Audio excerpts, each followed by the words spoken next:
Hello again. It's time for 8.7. That's L'Hopital's rule and indeterminate forms. What's an indeterminate form? Well, let's see if we evaluate the limit as x goes to 0 of e to the 2x minus 1 over x. What happens? So most of the time when we take a limit, we try to do direct substitution, just try and take the value of x that we're approaching and just plug it in. So let's see what happens. E to the 2 times x, which is e to the 2 times 0, that'd be e to the 0, that'd be 1. Okay, so this is 1. 1 minus 1, so 1 minus 1, that's 0. 0 is up here. Okay, let's look at the bottom. So 0 is up top. 0 goes in from the bottom, and x is 0. That's it. 0 over 0. Okay, a couple problems with that. For one, we can't divide by 0. And maybe you would think, well, maybe we could divide 0 by 0. It's just 0. Well, no, you can't. It just doesn't work. So what do we do about this? Well, this is where L'Hopital's rule comes in.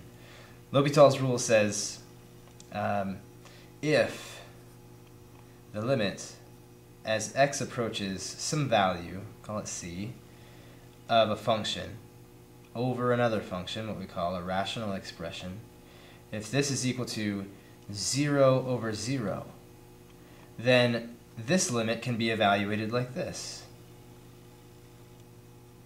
By taking the derivative of f over the derivative of g.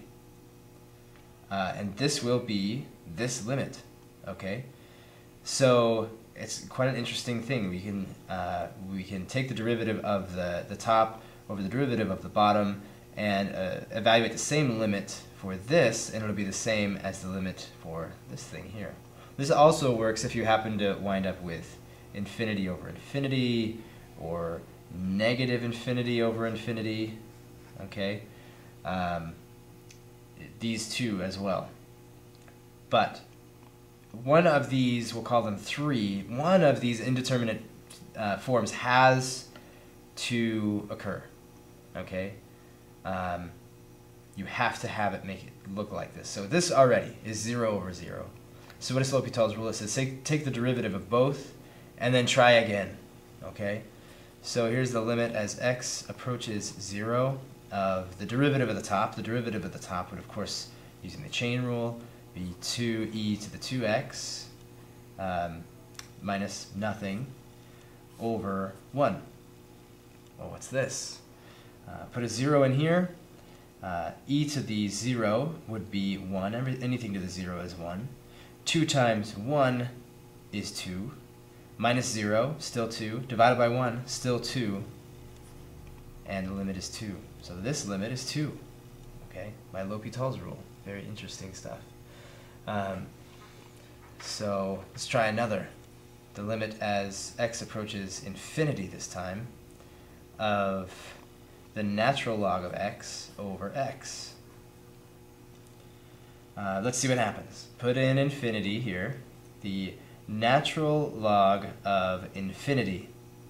What does that mean? That means, what's the power of e that gives me infinity?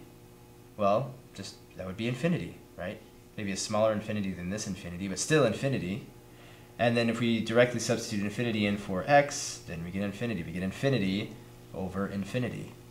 So, again, L'Hopital's rule to the rescue.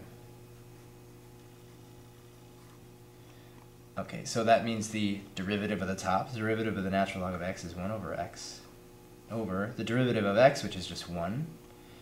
This would be the limit of 1 over x over 1, or just 1 over x. So what's the limit now? Let's try direct substitution. Put infinity in here, 1 over infinity, that's 0. That means this limit is 0. Okay? So there are other types of forms, like we might take the limit of something and we wind up getting 0 times infinity. This is a good clue that I'm going to be able to write this in a form that will wind up being either infinity over infinity or 0 over 0. Sometimes I'll get 1 to the infinity, or 0 to the 0, or infinity to the infinity.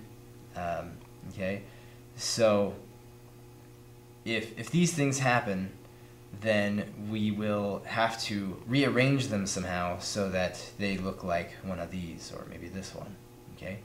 And I'll take care of that in the practice videos, but that's the concept. L'Hopital's rule says that if this happens, or this happens when we take the limit of a rational expression, then we can take the derivative of the top over the derivative of the bottom, a numerator and denominator, and evaluate the limit that way, okay? So I'll see you in the practice video.